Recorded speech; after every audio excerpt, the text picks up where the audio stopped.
BEd online classes में आपका स्वागत है। जैसा कि मैं आपको बीएड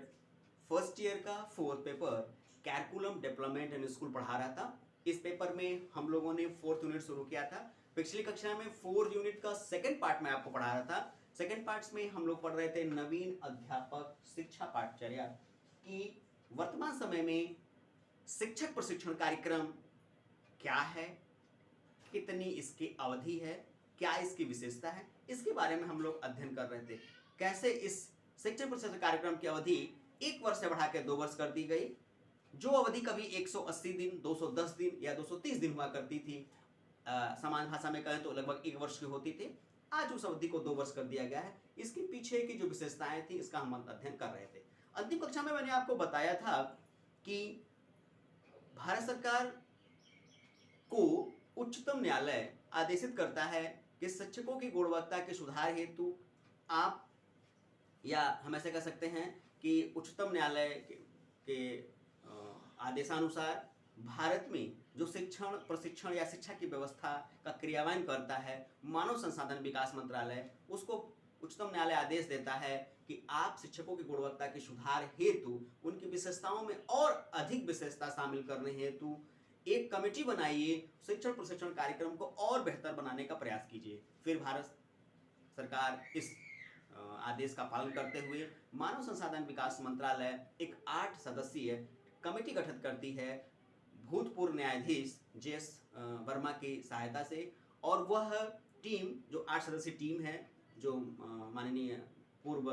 मुख्य न्यायाधीश की सहायता से जेसी वर्मा के द्वारा क्रियान्वित की जाती है, वह लगभग शिक्षा के हर क्षेत्र में अध्ययन करती है। लगभग 3 वर्ष का समय लेती है। 3 वर्ष का समय लेने के बाद 2011 में ये बात आती है, और जैसा कि मैंने बताया भी था आपको कि 27 जून 2011 को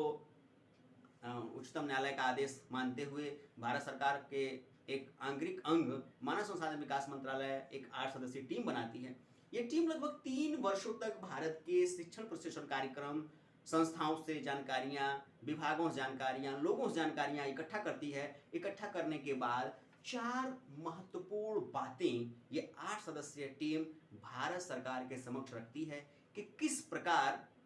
हमें कैसी योजना बनानी है जिसकी सहायता से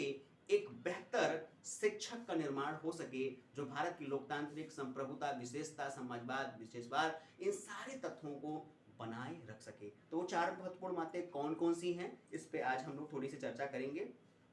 लेकिन नंबर 1 बात, ये बात 8 सदस्यीय टीम भारत सरकार के समक्ष जो कमेटी बनी थी, कमेटी अपना विचार रख रही है कि हमें शिक्षण प्रशिक्षण कार्यक्रम को कैसे बेहतर बनाना है और उसमें किस प्रकार का सुधार करना है। 4 महत्वपूर्ण बातें बता रही है। पहली बात कह रही है, ध्यान दीजिएगा, नंबर 1 बात जो उसकी महत्वपूर्ण बात है वो कह रही है कि सेवापूर्व अध्यापक शिक्षा के क्षेत्र में गुणवत्ता। सेवापूर्व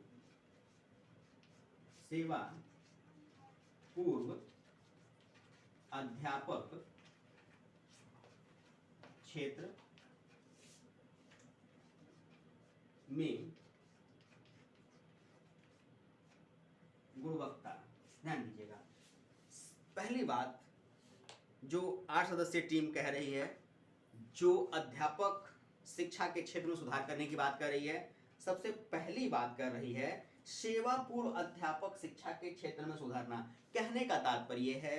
कि बेहतर शिक्षक के निर्माण हेतु जितने भी प्रशिक्षण कार्यक्रम चलाए जा रहे हैं, उन प्रशिक्षण कार्यक्रमों को इतना बेहतर बना दिया जाए कि जो भी छात्र, जो भी व्यक्ति, जो भी लोग इस शिक्षा के क्षेत्र में, शिक्षा के फील्ड में जाना चाहते हैं, उनको एक बेहतर प्रशिक्षण प्राप्त हो सके। वो प्रशिक्षण सैद्धांतिक भी हो, व्यवहारिक भी हो, उपयोगी भी हो, कार्यदायित्री भी हो, उनके मानसिक स्तर को इतना बेहतर बनाने का प्रयास करे कि एक अच्छी शिक्षा की व्यवस्था का निर्माण कर सके। क्योंकि मैंने पिछली कक्षा में आपको बताया था, अच्छा शिक्षक ही अच्छे समाज का निर्माता होता है। इसलिए इस आयोग की जो 8 सदस्यीय टीम थी, उसने सबसे पहले बात ये कहा कि सेवापूर्व अध्यापकों के क्षेत्र में गुणवत्ता, कि कोई बालक शिक्षक बनने से पहले कहीं विभाग में वो सेवा देने से पहले, किसी विद्यालय में सेवा देने से पहले यदि उसकी रुचि शिक्षा के क्षेत्र में जाने की है, तो उसको एक बेहतर प्रशिक्षण दे दिया जाए,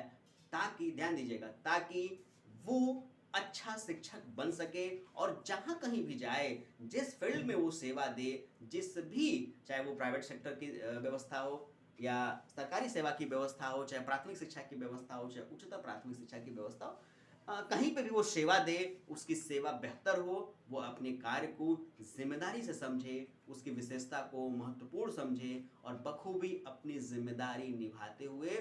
अच्छी सामाजिक शैक्षिक व्यवस्था को वो पूर्ण कर सके। तो सबसे पहली बात इसमें कही जाती है। देखिए, दूसरी महत्वपूर्ण बात इसमें यह कही जा रही है 8 सदस्यीय टीम के द्वारा, ध्यान दीजिएगा, ये तो पहली बात थी। दूसरी बात कही जाती है सेवारत, ध्यान दीजिए, बहुत महत्वपूर्ण है ये। दूसरी बात कही जा रही है सेवारत अध्यापक, सेवारत अध्यापक शिक्षा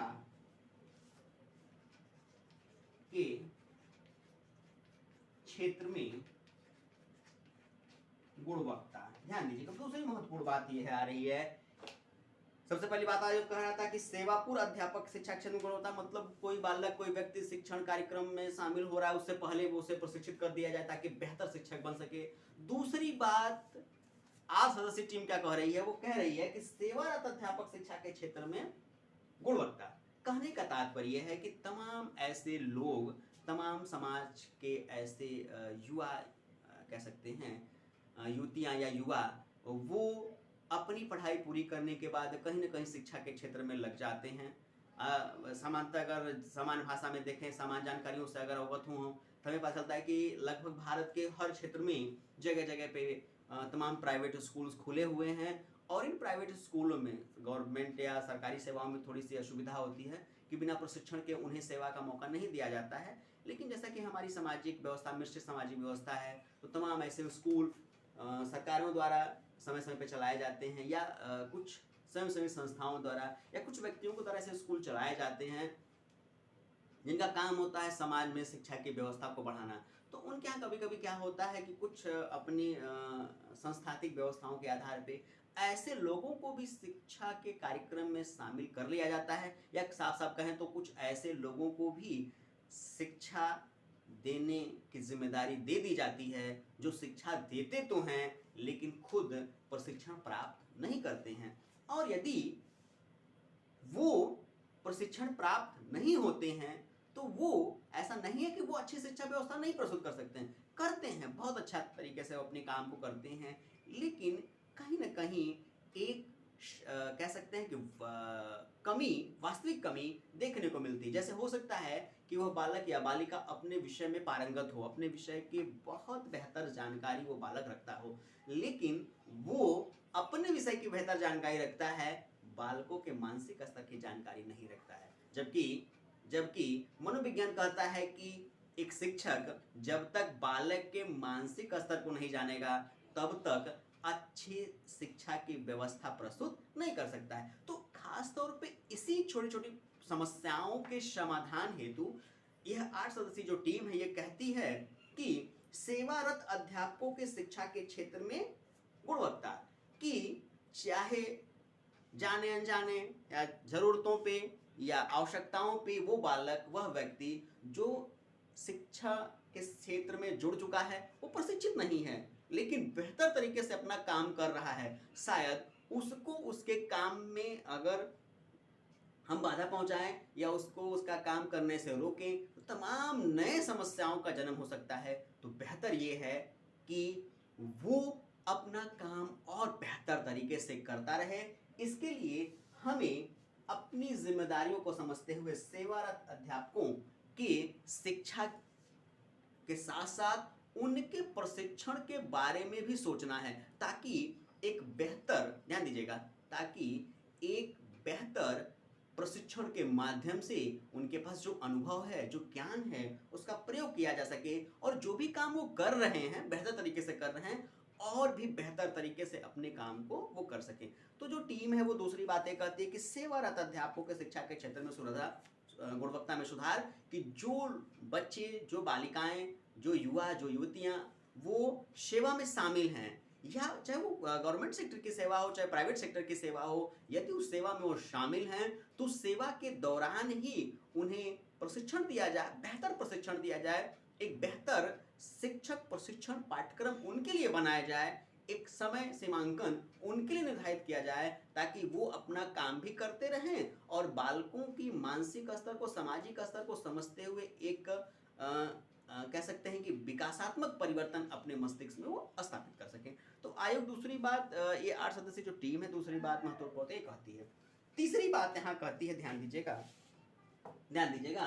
तीसरी महत्वपूर्ण बात यह 8 सदस्यीय कमेटी क्या कहती है, वो ये कहती है कि अध्यापक प्रदर्शन एवं अध्यापन अंकेक्षण, ध्यान दिए बहुत अच्छी बात है, अध्यापक प्रदर्शन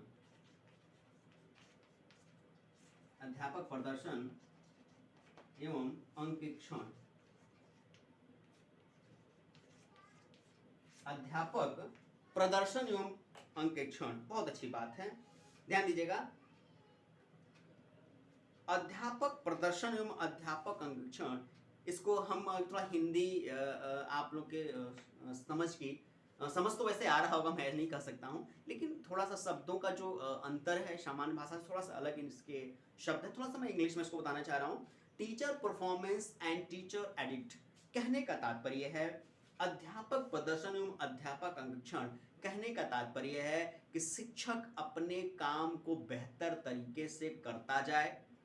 शिक्षक अपने काम को बेहतर तरीके से करता जाए, इसके लिए एक बेहतर प्रशिक्षण की आवश्यकता होती है। तो ये हमारा हो जाता है अध्यापक प्रदर्शन। साथ ही अध्यापक अंकेक्षण से मतलब है कि अध्यापक अगर बेहतर तरीके से अपना काम करता है तो उसी के हिसाब से उसका एक ग्रेड निर्धारित किया जाए, उस ग्रेड के हिसाब से उसकी जो क्वालिटी होगी वो बेहतर से बेहतर होती चली जाएगी।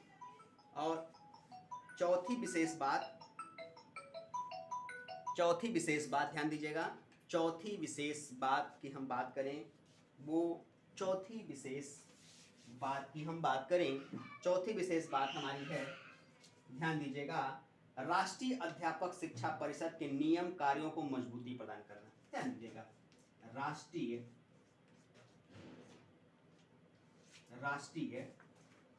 अध्यापक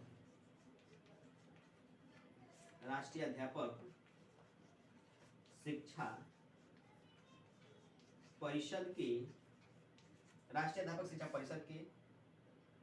ठीक है नियमों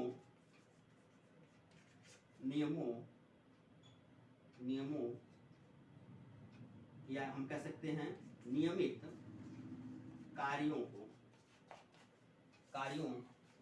को मजबूती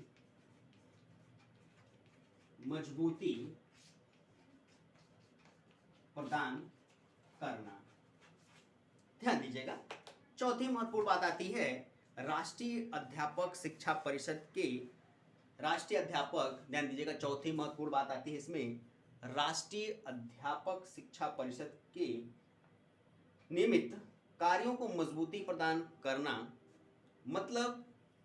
शिक्षक प्रशिक्षण कार्यक्रम बेहतर तरीके से उसका संचालन हो सके, जिसकी देखरेख की जिम्मेदारी राष्ट्रीय अध्यापक शिक्षा परिषद, जिसको हम अंग्रेजी में शॉर्ट फॉर्म में NCTE कहते हैं, जिसको शिक्षण प्रशिक्षण कार्यक्रम की शुरुआत, उसके पाठ्यक्रम, उसकी व्यवस्था, उसके स्थान, इन सारी व्यवस्थाओं को निर्धारित करने की जिम्मेदारी दी जाती है। कहा गया कि इस विभाग को थोड़ा और मजबूत बनाया जाए ताकि कहीं पे भी शिक्षण प्रशिक्षण कार्यक्रम में अगर त्रुटि दिखाई दे रही है तो ये विभाग अगर इसको मजबूती प्रदान रहेगी तो अपनी जिम्मेदारियों का निर्वहन करते हुए मजबूती से उस समस्या का समाधान करने का प्रयास करेगा और बेहतर, ध्यान दीजिएगा, और बेहतर प्रशिक्षण कार्यक्रम चलाने, बेहतर शिक्षक प्रशिक्षण संस्था का निर्माण करने, बेहतर शिक्षक प्रशिक्षण तिथि को बढ़ाने, या तिथि मतलब हम यहाँ दिन से जोड़ रहे हैं, इन सारी व्यवस्थाओं की जिम्मेदारी बेहतर तरीके से वो कर सकता है। तो जो 8 सदस्यीय टीम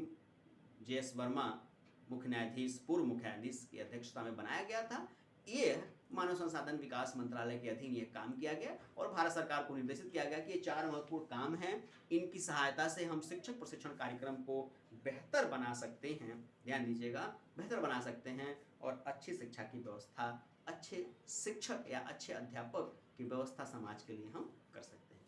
आज की कक्षा में इतना ही। अगली कक्षा में हम फिर नए सिरे से इसको थोड़ा सा और जो इसमें चीज़ें छूट रही हैं इसको पढ़ेंगे।